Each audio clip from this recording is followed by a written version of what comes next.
Salut les amis, je suis ravie de vous retrouver dans cette nouvelle vidéo et c'est une vidéo suivie de chantier parce que ça faisait un petit moment que je vous avais pas montré, mais la maison mine de rien a bien avancé, donc on est bien content.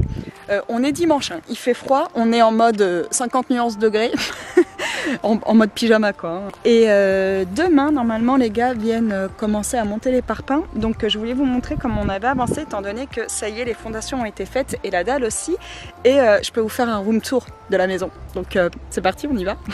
Alors voilà ce que ça donne, sachant que normalement la dalle va jusqu'au bout, mais pour des raisons de praticité et de logistique, cette dalle là qui sera la dalle en fin de compte du préau sera coulée après, comme ça ça permet aux tracteurs et aux machines de passer en fin de compte pendant les travaux. Et à partir de là, nous avons toute la dalle de la maison, donc qui va jusqu'au bout, jusqu'à ce fameux arbre que j'aime trop, vous savez, l'arbre que je voulais pas que Morgane dégomme. D'une parce qu'il est magnifique, et de deux parce que on voulait absolument le conserver.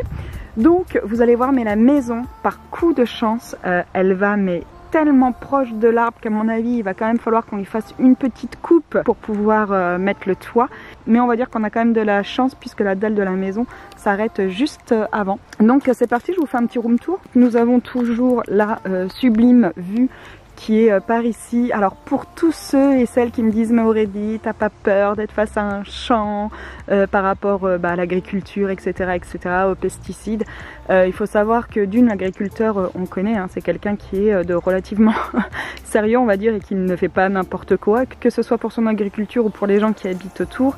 Et comme il nous disait clairement, il ne traite pas ses champs quand il y a du vent, il traite avec des conditions climatiques qui sont plutôt cool en règle générale. Et encore une fois, je vous le redis, mais peu importe où on habite, je crois qu'on ne sera jamais pleinement satisfait de la situation. On reprend par ici, comme ça ce sera plus simple quand même que je vous parle face cam. Donc j'allais dire, de toute manière, on n'est jamais pleinement satisfait de la situation, je pense, de notre maison. Il y en a qui sont en pleine ville et qui vivent dans la pollution toute la journée, 65 jours sur 65 dans l'année. Moi perso, de vivre face à un champ, non, c'était clairement un désir de notre part. Donc non, voilà, pour tous ceux et celles à chaque fois qui me posent la question, ce n'est vraiment pas quelque chose qui nous fait peur. Au contraire, c'est même quelque chose que l'on a choisi. Donc pour finir, voilà cette magnifique vue qu'on aura de toutes les pièces principales de la maison, que ce soit des chambres des filles en haut ou de notre chambre, de la cuisine, de la salle à manger, du salon. On a fait en sorte vraiment à ce que la maison soit exposée face à ce champ, bien qu'elle ne soit pas exposée plein sud, étant donné que le sud est par là-bas. De toute manière, les expositions plein sud, c'est juste pas possible. Moi je sais qu'il y en a plein qui me disent, dans ma tante habite en Vendée, c'est totalement gérable. J'ai mon cousin qui habite à 500 mètres de chez moi et qui a fait installer la clim parce que c'est juste l'enfer quoi en temps de canicule, et cette année on en a quand même eu 2-3. Donc du coup nous, cette exposition nous convient très bien. Donc par ici, là où je suis, et oui je suis toujours en claquette, toi-même tu sais si tu me suis sur Instagram que je suis toujours en claquette, même en plein hiver, cela ne me fait absolument pas peur. Donc ici nous allons avoir tout le garage, et derrière ici vous aviez un espace qui était dédié au garage à vélo des filles, mais je pense qu'on va le transformer par la suite pour en faire un bureau. Il était important pour nous d'avoir un garage à vélo puisque les filles se déplacent uniquement en vélo, mon mari en fait aussi beaucoup. Et les vélos prenaient beaucoup de place dans notre garage, dans notre ancien garage, étant donné qu'on en a 6 je crois. Vous allez me dire, mais attends, vous êtes 4, mais on a l'ancien vélo de Maëlle et on a récupéré un ancien vélo du frère de Morgane. Ensuite ici vous avez les premiers tuyaux, ce sera donc la buanderie. Donc alors je sais pas, alors il y en a plein qui vont me dire non mais la dalle est immense, alors moi elle me paraît petite, je pense qu'il faut être dessus pour avoir la même visibilité que moi j'ai, mais ici ce sera donc une petite buanderie. Ensuite ici à partir des ferrailles là et jusqu'au bout il y aura la cuisine qui sera en décroché. À la base on voulait faire la maison tout droite jusqu'au bout, on voulait pas qu'il y ait de décroché, mais on était bien au-delà des mètres carrés, étant donné qu'au-delà de 150 mètres carrés il faut faire appel à un architecte des PLG, et nous c'est pas ce qu'on souhaitait vraiment. On avait vraiment envie de travailler avec AD Design, avec Amandine, puisqu'elle fait juste des plans de ouf. Bref, elle a vraiment réussi à faire ce qu'on voulait, et nous c'était vraiment, enfin c'était non négociable. On voulait bosser avec elle, donc on a réduit la surface de la maison, et c'est ce qui nous a aussi permis de faire des économies, parce que forcément un dépôt de permis quand on passe par un DPLG, c'est pas du tout la même, hein. Ça va du simple au double on va dire. Donc ici où il y a le décroché, ce sera la porte d'entrée, et là il y aura une espèce de couloir je pense qui fait à peu près, je sais pas, qui arrivera admettons à là, et après ce sera donc du coup la salle à manger, et à la suite il y aura le salon ici dans l'espèce de petit décroché que vous voyez là, ce sera l'escalier et derrière les fameux tuyaux là que vous voyez, ce sera les chiottes, hein, parce que forcément il en faut. Toute cette partie là sera dédiée salon, salle à manger et cuisine au bout, là vous voyez où il y a l'espèce de petit décroché. Et ensuite ici vous avez tout l'espace nuit, donc notre espace à nous qui est l'espace nuit, donc voilà, qui va jusqu'au bout. L'espace avec la salle de bain, le dressing et la chambre fait dans les environs je crois de 25 mètres carrés. Donc ça peut paraître énorme, mais en fin de compte notre chambre en elle-même ne va faire que, alors je dis que, mais elle fera à peine 12 mètres carrés, donc c'est pas une grande chambre, hein, mais je veux dire ça reste une taille correcte. On préférait nous par exemple avoir une plus petite chambre et laisser de l'espace pour les filles, enfin de gagner des mètres carrés pour mettre dans les chambres des enfants. Ensuite de l'autre côté il y a une espèce de couloir qui desservira la salle de bain, qui servira également de cloison avec notre chambre, et c'est dans ce couloir là qu'on a aménagé la cuisine bien sûr, le dressing, c'est mieux quand même.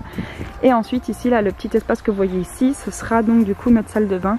Et dans la salle de bain, tenez-vous bien les gars, on a réussi à caler pas mal de choses, étant donné qu'il y aura une douche, une vasque, une double vasque normalement, une baignoire qui était un élément important pour Morgane. Et donc voilà, et pour vous montrer où est-ce qu'arrive la dalle par rapport à l'arbre, voilà, je crois qu'on a à peu près, on va dire, un bon mètre. Donc franchement, c'est un gros coup de chance. On avait calculé pour que la dalle soit pas dans l'arbre, mais voilà, c'était un peu, vu la taille de la maison, on ne savait pas trop ce que ça allait donner. Mais c'est passé, donc on est trop content. Donc on va s'arranger après pour aménager tout ce bazar là, parce que c'est pas très jojo on va dire pour le moment. Donc là on est dans notre chambre et on a vraiment prévu une grande baie vitrée ici pour ouvrir justement face à ce champ que nous trouvons magnifique et que nous voyons et connaissons depuis des années et des années, puisque je vous l'ai déjà dit dans une précédente vidéo, mais nous avons acheté juste à côté de chez mes parents. Là ce que vous voyez ici c'est leur jardin, donc quand je vous dis qu'on est voisins, on est vraiment voisins, et ils sont là depuis, Laura va avoir 13 ans, ils sont là depuis 15 ans et ce champ a toujours été là, donc c'est vraiment, enfin nous c'est un environnement vraiment qu'on adore, donc on est super content. Bon par contre niveau terrassement je peux vous dire qu'il y aura du boulot, puisque quand je descends de la dalle, alors je suis un peu en tongue, alors je vais descendre et je vais vous montrer, mais quand je descends de la dalle, voilà, ça m'arrive aux fesses, donc autant vous dire que il va falloir remettre le jardin à niveau. Je sais pas trop ce qu'on va faire, mais on a déjà quelques idées. Donc voilà, on a fini le tour pour ceux et celles qui vont me demander. Les filles seront juste au-dessus. Le haut forcément je peux pas vous le montrer, mais pour vous donner une idée, il me semble que les chambres des filles vont... j'ai eu un gros doute.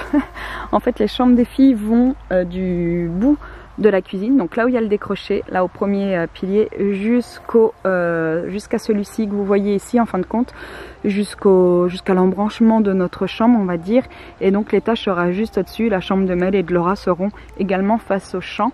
Bon ça je pourrais peut-être vous montrer ça d'ici 15 jours, 3 semaines, une fois que les parpaings du bas seront montés et qu'il y aura bien sûr la dalle de l'étage.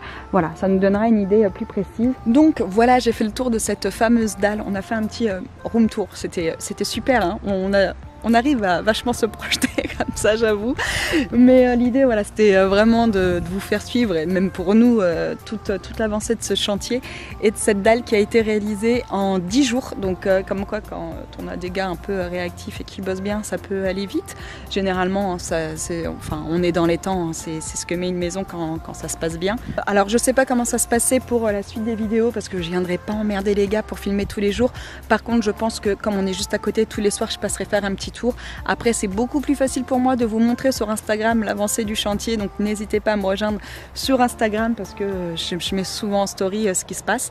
Mais quoi qu'il en soit, je ferai quand même une vidéo pour vous montrer l'avancée des travaux d'ici 15 jours, 3 semaines, voilà, ça peut être cool. Sur ce, je vous souhaite à tous une très belle journée, soirée pour moi, parce que vous voyez, le soleil commence à se coucher doucement en Vendée, comme un peu partout en France d'ailleurs. Je vous souhaite à tous une très belle journée, soirée, je vous dis à bientôt, ciao.